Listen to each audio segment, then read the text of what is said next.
Halo guys, selamat pagi. Ketemu lagi seperti biasa. Habis lari 5 kilo. Ini lari saya. Nah, jadi semalam saya sempat menonton podcast dari channel YouTube-nya Aditya yang bersama Aderai. Ada penjelasan menarik guys tentang zona bakar lemak di pagi hari. Berikut videonya. Gitu. Atau kita menggunakan contoh misalnya yang gampang. Setiap pagi kalau Mas Radit tahu, kita dipersembahkan dengan yang namanya zona bakar lemak. Oh ya? Tiap pagi. Oke. Karena apa? Karena kita tidur kan sambil merem, kita kan nggak makan. Nah ketika kita pagi bangun, badan kita sebenarnya minta makan. Karena dia bilang, ini kok orang udah 6 jam, 8 jam kok saya nggak dikasih makan. Makanya dia minta bangun. Berkolaborasilah dengan matahari. Matahari pasti selalu temenan sama hormon stres, kortisol. Dia nggak pernah berteman sama hormon tidur, melatonin. Makanya begitu matahari terbit, makanya melatoninnya turun, stresnya hadir. Nah ketika stresnya hadir, makanya dia bilang saya minta makan. Nah jadi pada saat itu sebenarnya badan udah tahu bahwa glikogen udah dipakai, kemarin udah makan udah apa. Nah badan bilang cepetan buruan kasih saya makan.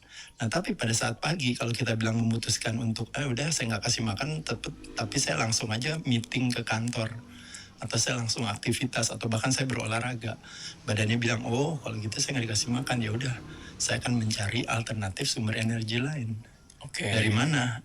Dari cadangan energi yang kamu punya yang ada di badan kamu. Oke. Makanya kenapa setiap pagi kita dipersembahkan yang namanya zona bakar lemak setiap hari kepada semua orang. Oke.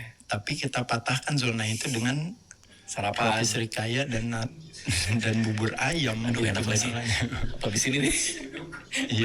Iya. Jadi nggak salah sih sebenarnya gitu. Cuma balik lagi itu hanya lebih kepada kalau kita punya pemahaman tentang pendekatan time management, kita akan ngerti kapan baiknya kita makan, kapan baiknya kita tidak makan gitu. Jadi kalau mau gampang tuh skip sarapan aja.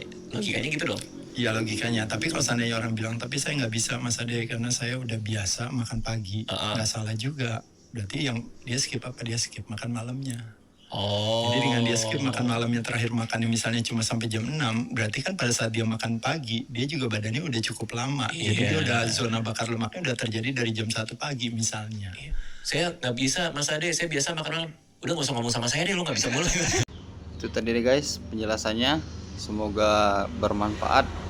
Yang untuk fat loss silahkan bisa diterapkan. Zona bakar lemak ada di pagi hari.